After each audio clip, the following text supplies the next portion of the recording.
मंगलवार का दिन भारतीय बाजारों में तेजी का सिलसिला बना हुआ है। 17,200 के पार निफ्टी आज जाके बंद होता हुआ दिखाई पड़ा और एक शानदार मोमेंटम जो मार्केट ने क्रिएट किया, चाहे वो फ्रंट लाइन इंडेक्स का हो, मिड कैप इंडेक्स का हो, स्मॉल कैप इंडेक्स का हो, वो कैरी फॉरवर्ड होता हुआ दिखाई पड़ा। निफ्टी बैंक करीब करीब आधा % के आसपास की तेजी रही, लेकिन मेजर आज जो ड्राइविंग फोर्स थे वो आईटी स्पेस की तरफ से आ रहे थे, फार्मा स्पेस की तरफ से आए थे, जहां पर खरीदारी आज बनते हुए दिखाई पड़ी।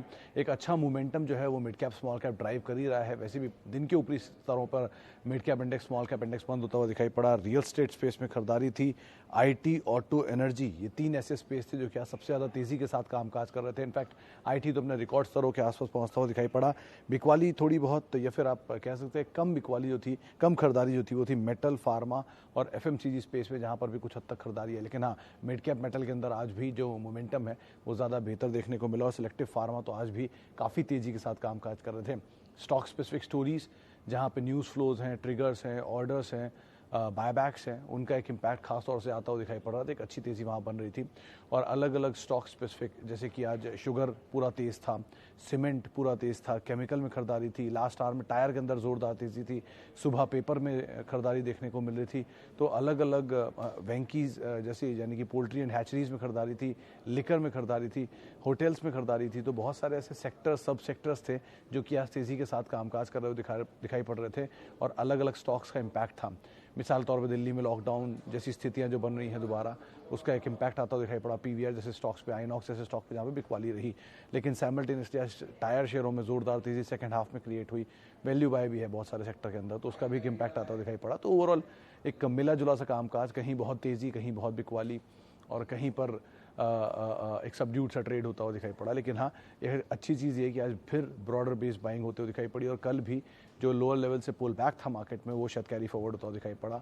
17,200 के ऊपर क्लोजिंग। गाबा साहब ये मान रहे थे कि 17,500 तक इस बाजार को लेके जा सकती है। 17,100, 17,200 पुट राइटिंग जोन भी है, तो वो भी बाजार को एक बतौर सपोर्ट के तौर पे कामकाज करेगा। नियर टर्म सपोर्ट 17,000 को आप मान के चल सकते हैं। चलिए अब सवाल जवाब का सिलसिला शुरू करते हैं और कुछ सवालों को शामिल कर लेते हैं। ओके, सबसे पहला सवाल जो मेरे पास आ रहा है वो है सीसीएल प्रोडक्ट पे हर्षद गोलवा साहब का सवाल। हर्षद साहब, कल भी ये बात हुई थी सीसीएल प्रोडक्ट को लेकर कि हाँ, इस कंपनी को आप बतौर मोमेंटम तो चेज कर सकते हैं, बतौर लॉन्ग टर्म होल्डिंग नहीं। एग्जाम्पल देता हूँ, ये कंपनी के जो प्रोडक्ट्स हैं वो आपको आमतौर पर जब आप ट्रेन में सफ़र करते हैं तो आपको दिखाई पड़ेंगे। उसमें ये यूजुअली साउथ में, कर्नाटक में, उस साइड पर इनकी जो कॉफ़ी है उसका मेजर आपको प्रोडक्ट का इस्तेमाल दिखेगा और ये प्रीमियम साइड पर नहीं है, रेगुलर साइड पर है। दूसरी तरफ बागान वाइज भी जो टाटा के पास बागान है वो ज़्यादा बेटर है। नहीं, ऑब्वियसली बात है, अगर आप कॉफ़ी में प्ले करना चाह रहे हैं तो लीडर आपको टाटा कॉफ़ी दिखाई पड़ेगा। और अभी जो खबरें हैं वो ये कि जो इंटरनेशनल प्राइसेस हैं वो भाग रहे हैं कॉफ़ी के, कुछ फसल ख़राब हो रही है, इसकी वजह से प्राइसेस में रियलाइजेशन इंप्रूव हो रहा है एंड ऑल, तो उसका इम्पैक्ट देखने को मिल रहा है। तो हो सकता है ये मोमेंटम बेस्ड जो ट्रिगर बन रहा है इसको आप प्ले करना चाहें तो प्ले कर सकते हैं। लेकिन अदरवाइज लॉन्ग टर्म स्टोरी के हिसाब से अगर आप सोच रहे हैं तो सेक्टर भी थोड़ा सबड्यूड रहता है और उसमें स्टॉक भी थोड़ा सबड्यूड है। तो बेटर यही है, लॉन्ग टर्म स्टोरी के लिए लीडर के साथ रहिए, वो ज़्यादा बेटर है। एटलीस्ट वो टाटा कॉफ़ी है या टाटा कंज्यूमर है। Okay, can we invest in new age company for 10 years? Mishra साहब, कोई बुराई नहीं है इसमें। मतलब जितने भी रिसेंटली हमारे बड़े जानकार आए हैं बाज़ार में, जिनका एटलीस्ट मैंने इंटरव्यू किया, उनसे मैंने यही बात पूछी है कि क्या नया एज का जो स्टॉक है, जो कंपनियां हैं, उनको अपने पोर्टफोलियो में शामिल करना चाहिए या नहीं। और किसी ने ना भी नहीं कहा है। सब ने 30-70 का रेशो रखा है कि 30% आप जो है वो नई एज की कंपनियां रखिए और 70% आप पुरानी एज की कंपनियां रखिए। ऑब्वियसली पुरानी पिलर होते हैं, आप कभी घर भी बनाते हैं तो पुराने बिम रखते हैं या पिलर्स डालते हैं ताकि वो घर का आधार बने रहे और फिर ऊपर आप उसमें एक्सपेरिमेंट करते रहते हैं। तो इसी तरह से आप नींव तो मजबूती रखेंगे, बाकी आप उसमें न्यू एज कंपनियां डालेंगे। लेकिन एक सब्जेक्ट केविएट इसमें यह है कि न्यू एज कंपनियां वो होनी चाहिए जिनका धंधा बहुत प्रोमिनेंट हो, प्रॉफिटेबिलिटी हो, कैश रिच हो, कैश जनरेशन हो, डिविडेंड पेइंग हो। और फिलहाल एटलीस्ट ऐसी कोई कंपनी अब तक लिस्ट नहीं हुई है जो बहुत अच्छा डिविडेंड देती है, और अगर हुई भी है तो वो अभी तक अपने मेटल प्रूफ कर नहीं पाई है। तो कोई भी कंपनी को आप 1 महीने या 1 क्वार्टर या 2 क्वार्टर या 4 क्वार्टर से नहीं जज कर सकते हो कितना अच्छा करेगी, उसके लिए समय लगता है। तो नायका अच्छी कंपनी है, कोई दो राय नहीं है इसमें। पारस डिफेंस बहुत अच्छी कंपनी है, कोई दो राय नहीं है इसमें भी। पेटीएम भी अच्छी कंपनी होगी अगर वो प्रॉफिट जनरेट कर लेती हैं। तो ऐसी कंपनियां जिनमें प्रॉफिट्स आ रहे हों, ऐसी कंपनियां जिनमें ग्रोथ दिख रही हो, साल दर साल प्रॉफिटेबिलिटी में ग्रोथ आ रही हो, उनको आप आइडेंटिफाई करिए। वो साल के लिए 1 साल होना ज़रूरी है, अभी तो सिर्फ 2 ही महीने हुए हैं किसी भी कंपनी के लिए, पूरे साल के अंदर ही 6 महीने में ही सबसे ज़्यादा आईपीओ आ गए। तो इस तरह की स्ट्रॉन्ग जब डिमांड आ रही हो तो आप एटलीस्ट इसमें ना पड़ें, एटलीस्ट प्रूफ करने दीजिए उनको। ये सब जो कंपनियां खड़ी हैं आज, इतने बड़े बड़े कॉर्पोरेट घराने बना के इन्होंने अपने आप को सालों में प्रूफ किया है, चाहे वो इन्फोसिस हो, विप्रो हो, टीसीएस हो, टेक महिंद्रा हो, आईटी को छोड़ दीजिए, Bajaj auto, hero MotoCorp, HDFC life, HDFC bank, कोई भी बड़ा नाम, इन्होंने अपने आप को प्रूफ किया है एक समय तक। वो प्रूफ होने दीजिए, फिर अपने आप ही समझ में आ जाएगा कि क्या ज़्यादा बेटर है, इनमें डालना है पैसा कि नहीं डालना है। ओके, कैन वी इन्वेस्ट हो जुबिलेंट, इनग्रेविया और लक्ष्मी में अच्छी तेज़ी, which is a value by? Manish साहब ज़्यादा बेटर वैल्यू बाय के तौर पे तो अभी के लिए इनग्रेविया दिख रहा है, जो आज चला भी है। लक्ष्मी मशीन भी ऐसी, लक्ष्मी ऑर्गेनिक भी ऐसी कोई ख़राब कंपनी नहीं है, लेकिन इसके लास्ट क्वार्टर के नंबर थोड़े ढीले, वैसे दोनों के ढीले थे, लेकिन फिर भी ज़्यादा बेटर सिचुएशन में इनग्रेविया है और ग्रुप भी ज़्यादा मजबूत है और पुरानी हिस्ट्री भी है। तो इनग्रेविया ज़्यादा सिचुएशन वाइज बेटर है और बहुत टूट भी गया है, तो वो ज़्यादा फेवरेबल है।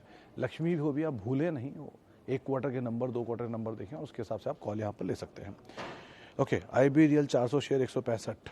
इंद्रनील साहब कोई दिक्कत नहीं है, आप अभी आपके कॉस्ट से नीचे ही चल रहा है शायद आज ये 150 159 देखा था। अगर आपको नीचे मिलता है, रीजनेबल गैप मिल जाए 140 142 45, तो आप फर्दर वहाँ पर ऐड भी कर सकते हैं, होल्ड कर सकते हैं। सिचुएशन सुधर रही है, एक मीटिंग भी है 12 फरवरी को जिसमें कुछ अप्रूवल्स आने वाले हैं, वो अप्रूवल शेयर होल्डर्स के हैं, तो अगर वो अप्रूवल आते हैं तो कंपनी के लिए अच्छा ट्रिगर बनेगा। आप वैसे भी देखिए, और 1 क्वार्टर के नंबर से बहुत कुछ क्लियर हो जाएगा, ये क्वार्टर के जो नंबर आएंगे उससे बहुत कुछ क्लियर होगा, तो आप होल्ड करिए, कोई दिक्कत नहीं है इसमें। ओके, RBL बैंक, डूडी साहब बड़ा ही ये ट्रिकी सवाल होगा। RBL बैंक में दोनों तरह की चीज़ें हैं। एक तरफ आप ये मानिए कि ये क्योंकि अब लाइमलाइट में है और बहुत कुछ चर्चा में आ चुका है, तो जिनका रिस्क टेकिंग एपेटाइट है वो तो लॉन्ग जा सकते हैं, कोई दिक्कत नहीं उसमें, क्योंकि ऑलरेडी इतना नीचे आ चुका है। लेकिन दूसरा थॉट ये कहता है कि एक बार भी अगर किसी ने सवाल उठाया है तो धुआं उठा वहीं होता है जहाँ पर आग होती है, तो कुछ तो होगा ही। अगर कुछ नहीं है तो RBI ने क्यों दूसरा डायरेक्टर अपॉइंट किया? ऐसी क्यों स्थितियां बनी कि उनको और मजबूत करना है कंपनी की बैलेंस शीट को, जब वो ठीक ठाक चल ही रहा है? तो इसलिए अगर आप रिस्क नहीं ले सकते हैं, आपका रिस्क टेकिंग एपेटाइट नहीं है, तो फिर लीडर आपके लिए बने HDFC, ICICI, एक्सिस, कोटक, 4 नाम जिनके ऊपर आप दांव लगाएंगे। तो जब भी कभी कहीं डाउट हो, when there is a doubt stay out, बहुत सीधा रूल है। तो अगर आप डाउट में आउट नहीं हो सकते हैं, आपको लगता है कि नहीं आपका रिस्क टेकिंग एपेटाइट है, तो फिर आपके लिए बढ़िया स्टॉक है, आप खरीद सकते हैं यहाँ पर, लेकिन स्टॉप लॉस क्लोज रखिएगा, क्योंकि वॉलेटाइल ज़्यादा है, बैन में भी है, तो सिचुएशन क्या बनती है कुछ कह नहीं सकते। ओके, डाटा पैटर्न सर अभी कुछ भी नहीं कहेंगे प्रवीण जी, अभी तो क्या IPO से लेकर अब तक क्या बदला है सिवाय भाव के, तो इसलिए अभी तो कुछ भी कहना मुश्किल है। तो ज़रा लिस्ट हुआ है, अभी 2-4 क्वार्टर के नंबर आने दीजिए, फिर सिचुएशन ज़्यादा क्लियर होगी। अभी इसके बारे में कोई भी टिप्पणी नहीं की जा सकती। ओके सर, DMart के प्रमोटर का इंटरव्यू कभी नहीं हुआ, मतलब जितनी हम जानकारी जानते हैं उनके बारे में, उन्होंने आज तक कभी पब्लिक अपीयरेंस नहीं दिया। वो बाज़ार के बड़े इन्वेस्टर हैं, अपने लिस्टिंग में भी क्योंकि नॉर्म होता है उनको आना, इसीलिए वो वहाँ पर देखे गए थे पहली बारी या दूसरी बारी या तीसरी बारी। उसके अलावा बहुत ही रेयर कहीं पब्लिक अपीयरेंस देते हैं, तो इसलिए उनके बारे में कुछ भी कहना, कहीं भी अपीयर होना बहुत रेयर केस होता है, तो इसीलिए कुछ कह नहीं सकते। लेकिन हाँ, अगर कभी मौका पड़ा तो ज़रूर भी उनका इंटरव्यू लिया जाएगा। ओके, आगे बढ़ते हैं। Happiest mind at CMP for mid term. चना साहब ठीक कंपनी है, लेकिन मिड टर्म के लिए मैं कभी कोई स्टॉक को रिकमेंड नहीं करता। आप मिड टर्म में 50 रुपये, 10 रुपये, 20 रुपये, 50 रुपये, 100 रुपये, इसके हिसाब से ही खेलेंगे, राइट? तो वो रियल तरीका नहीं है स्टॉक मार्केट में काम करने का। आपको इतने ही पैसे चाहिए थे तो 600 रुपये का इन्फोसिस 700 में आपने बेच दिया होता, या 700 पे इन्फोसिस लेके 800 में बेचा होता, या 1300 बेच दिया होता मैक्सिमम। वो इन्फोसिस 2000 खड़ा है। ऐसे ही लाइकवाइज बहुत सारे स्टॉक हैं जिनको आप 100, 200, 500 रुपये में बेच देते हैं। ऐसे बहुत सारे एग्जाम्पल मैं जानता हूँ जिन्होंने 30 रुपये के शेयर 50 रुपये में बेच दिए, 100 रुपये में बेच दिए। और वो शेयर आज 200 रुपये, 500 रुपये, 700 रुपये, 1000 रुपये की रेंज में घूम रहे हैं। तो ऐसे शेयरों में क्यों काम करना चाह रहे हैं? हैप्पीस्मेट अच्छी कंपनी है, नीचे मिले आप ऐड कर सकते हैं, यहाँ पर भी थोड़ा बहुत ऐड कर सकते हैं, लेकिन समय देंगे तो ज़्यादा वैल्यू क्रिएट होगी। ये कुछ पैसों के लिए आप मत दिक्कत में दें, और क्वार्टरली नंबर के ऊपर आप नज़र रखें इसके। Okay, any news on tyre sector? Sir, rubber के प्राइसेस को लेकर कुछ न्यूज़ चल रही थी कि वो शायद कम होंगे, तो उसका एक इम्पैक्ट पूरे सेक्टर में देखने को मिला, क्योंकि रबर इनकी कॉस्ट का 48% हिस्सा लाता है। तो रबर के प्राइसेस अगर टूटते हैं तो सेक्टर के मार्जिन में इंप्रूवमेंट आता है, और वो ट्रिगर काम कर रहा था सेकंड हाफ में, जिसकी वजह से पूरे सेक्टर में तेज़ी देखने को मिली। लेकिन ये ट्रिगर बेस्ड होते हैं, इवेंट बेस्ड होते हैं, तो ट्रिगर इवेंट को अगर आप आधार मान के यहाँ पे ट्रेड कर रहे हैं तो बात अलग है, लेकिन अगर आप न्यूज़ फ्लो पे जा रहे हैं और लॉन्ग टर्म के लिए जा रहे हैं तो कुछ सेलेक्टिव नाम ही हैं जिनके ऊपर आपको नज़र रखनी होगी। ओके, मालती जी का सवाल है, market up but portfolio red. तो मालती जी, क्या प्रॉब्लम है? ऐसा कभी नहीं होता कि बाजार तेज़ हो तो सारा पोर्टफोलियो चलता है या सारे शेयर चलते हैं, ऐसा बहुत नहीं होता। इंडेक्स के अगर 3 स्टॉक या 4 स्टॉक मैक्सिमम चल जाएं तो ही आपको निफ्टी हरे में दिख जाएगा। रिलायंस, TCS, HDFC बैंक और ITC, अगर ये सिर्फ 4 यही शेयर पूरी तरह ताकत लगा के ऊपर आ जाएं तो बाजार में ऐसा कोई शेयर नहीं जो इनका मुकाबला कर पाए, और निफ्टी आपको बढ़िया हरे में दिखाई पड़ेगा और नया हाई भी कटवा देंगे ऐसे ही कर करके। तो ये तो नॉर्मल चीज़ है। लेकिन हैविंग सेड दैट, आपके जो स्टॉक हैं उनमें कोई खराबी नहीं दिख रही मुझे। इन्फोएज, इंडिया मार्ट, डिवीज, हीरो मोटोकॉर्प, सारे स्टॉक ठीक ठाक हैं, बढ़िया कंपनियां हैं। इनफैक्ट बस 2 हैं ऐसे जिनमें इंडिया मार्ट और इन्फोएज थोड़े महंगे साइड पर ज़रूर हैं, और डिवीज जैसा क्वालिटी स्टॉक आप लेके बैठी हैं, इसको तो आप आराम से नीचे की तरफ फर्दर ऐड करिए। मत भूलिए कि एक ज़माने में 600 रुपये वाला डिविस लैब आज आपको 5500 दिखा चुका, और एक तरफा तेज़ी दिखाई थी उसने।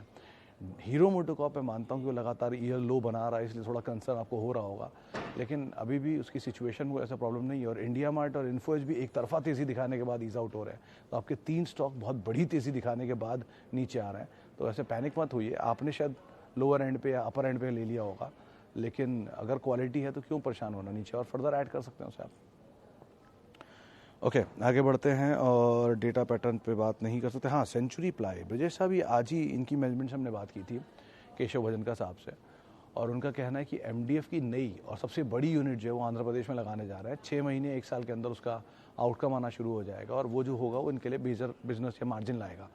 MDF जो होता है वो किसी भी प्लाई कंपनी के लिए सबसे हाई मार्जिन बिजनेस में आती है, इसीलिए सेंचुरी प्लाई ने भी अपने प्लाई कारोबार में से पहले इनका करीब 50% ज़्यादा हिस्सा था 2016 में, उसको उन्होंने घटाकर MDF का कंट्रीब्यूशन बढ़ा दिया, और 20-22% सिर्फ MDF लाता है।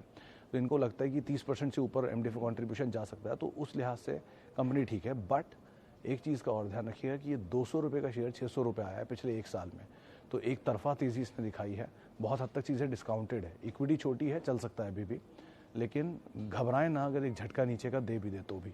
कारोबार पे फोकस करें, लीडर है, मार्केट डोमिनेंट है, और ये पिछला साल FY21 इनके लिए best ever year in terms of profitability रहा है, तो उसके अकॉर्डिंग इसमें अच्छी ग्रोथ थी। तो वो ग्रोथ अगर ट्रेजेक्ट्री कंटिन्यू करती है तो स्टॉक भी कंटिन्यू कर सकता है। ओके, बाल to best SIP stock below 500 and ₹1000 for 10 years. Sir, below 500 और बिलो 1000 रुपीज़ का जो कंसेप्ट है मुझे समझ में नहीं आया कि मतलब ये तो उनके लिए ज़्यादा एप्लीकेबल है जो कुछ कपड़े खरीद रहे होते हैं कि इतने के नीचे का कुछ दिखाना या उतने नीचे का कुछ दिखाना। एनीवेज, बिलो 1000, बिलो 500 तो मुझे नहीं पता। कुछ स्टॉक जो अगले 10 साल के लिए अच्छे दिख रहे हैं, HDFC बैंक, हर सेक्टर का ही ले लेता है नाम, HDFC बैंक, TCS, ऑब्वियसली ये 2 तो हमेशा ही रहेंगे क्योंकि ये 2 लीडर हैं। लेकिन अगर इसके नीचे भी आप आना चाहेंगे तो कोटक, ICICI, 2 बैंक्स, IT में से आप टाटा एलेक्सी, बिरला सॉफ्ट, इनको चुन सकते हैं।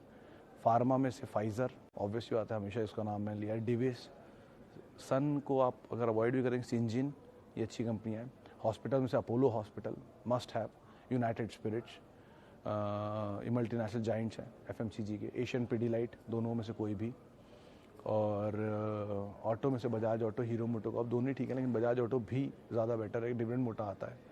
और एप्पल, IT से एक और नाम जहाँ डिविडेंड अच्छा मिल सकता है आपको, लेकिन वो ऑब्वियसली यहाँ नहीं, नीचे मिले तो ज़्यादा बेटर है। और केमिकल से दीपक नाइट्राइट, सुदर्शन केमिकल, ये कुछ ऐसे नाम हैं जिनके ऊपर आप नज़र रख सकते हैं कुछ समय के लिए अगर आप बनना चाहते हैं तो। लेकिन ऑब्वियसली बात है, नज़रिया आपका 10 साल ही होना चाहिए। ओके, आगे बढ़ते हैं, और एकदम से सवाल कैसे गायब हो गए?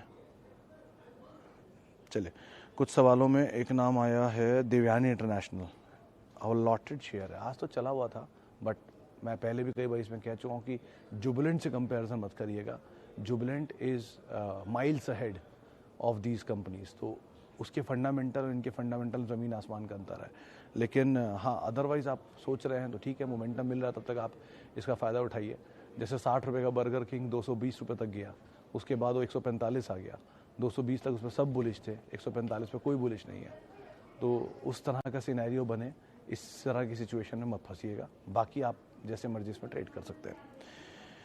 आखिरी में एक सवाल और लेता हूँ, वो है बंधन बैंक 302 रुपये पे। हर्षद साहब, बंधन बैंक के केस में सर वही सेम रिस्क जो आरबीएल में पब्लिक को लग रहा है, वही सेम बंधन में ना खड़ा हो जाए कल को। मतलब बैंक्स में एक चीज़ मुझे कभी समझ में नहीं आती कि बैंक्स में बिजनेस हो कैसे रहा है। बैंक सबसे इम्पोर्टेंट पार्ट होता है। ये भी नहीं कह रहा कि बंधन खराब बैंक है, लेकिन इनका कारोबार दिखता नहीं है कि अंदर कैसे क्या हो रहा है और कब को बुक किसकी कैसी खड़ी हो जाए, समझ में नहीं आता। इसीलिए सबसे बढ़िया, अगर आप बैंक्स में ही जाना चाहते हैं तो लीडर ही पकड़ के बैठ जाइए, कोई रिस्क नहीं है, आराम से चलते रहेंगे। थोड़ा ऊपर थोड़ा नीचे करेंगे, थोड़ा लोन डिसबर्समेंट बढ़ेगा। अभी इंटरेस्ट रेट नीचे है, लोन डिसबर्समेंट ज़्यादा है। लोन डिसबर्समेंट ज़्यादा है तो कल को जो ट्रबल्ड बुक्स होंगी वहाँ भी लोन होगा। ऑब्वियसली जब ज़्यादा लोन बांटेंगे तो कहीं ना कहीं तो लोन ख़राब मिलेगा, और वहाँ ख़राब होगा तो फिर एनपीए बढ़ेंगे। तो ये साइकिल चलती रहती है ऐसे ही। तो बेटर ये है कि उनमें जाइए जो बड़े कंजर्वेटिव हैं, जो लोन कम दे रहे हैं। अभी आपको बुरे लग रहे हैं कि लोन नहीं दे रहे हैं, लेकिन जब कभी ट्रबल आएगा तो वो सबसे ज़्यादा बचे हुए भी होंगे। तो ऐसे बैंक्स को ढूंढ लीजिए जो थोड़ा कंजर्वेटिव हों, थोड़े बहुत स्ट्रिक्ट हों अपने नॉर्म्स को लेकर। जैसे पहले एचडीएफसी बैंक था एक ज़माने में, जिन्होंने पूरे माल्या क्राइसिस में कहीं भी अपना नाम नहीं आया उनका। तो ऐसे बैंक अभी बड़े बुरे लगते हैं कि वो लोन नहीं दे रहे हैं, ग्रोथ नहीं ले रहे हैं, अच्छी ग्रोथ नहीं आ रही, लोन ग्रोथ ढीली है। तो ठीक है, वो लोन ग्रोथ इसलिए ढीली है कि वो पिक एंड चूज़ कर रहे हैं, वो पिक एंड चूज़ में उनको ज़्यादा प्रॉब्लम हो रही है। लेकिन जो दे रहे हैं वो सही दे रहे हैं। तो अगर ऐसा कुछ नाम मिल रहा है तो ज़्यादा बेटर है। लेकिन अदरवाइज़ थोड़ा बचें छोटे मझौले बैंकों में, जब सिचुएशन ख़राब हो तो छत्र में रहिए, बड़े वाले में कोई दिक्कत नहीं है, उसमें आराम से आप बच सकते हैं। चलिए, फिलहाल अब इतने सवालों में शामिल करूंगा। माफ़ी उन सभी लोगों से जिनसे आज हम बातचीत नहीं कर पाए, और बहुत बहुत शुक्रिया उन सभी लोगों का जिन्होंने हमसे बातचीत की, जिन्होंने सवाल पूछे। आप हमेशा जुड़ सकते हैं, @सुमित रिसर्च मेरा ट्विटर हैंडल है। और साथ ही साथ ज़रा आराम से ट्रेड करिए। मिड कैप स्मॉल कैप में मोमेंटम भी बाकी है और बाज़ार भी ठीक ठाक है, ऐसा कोई ख़राब सिचुएशन नहीं है। थोड़ा है कोविड का सिचुएशन, तो अपना ख्याल रखिए। बाज़ार तो आगे भी चलता ही रहेगा। इसी नोट के साथ नमस्कार।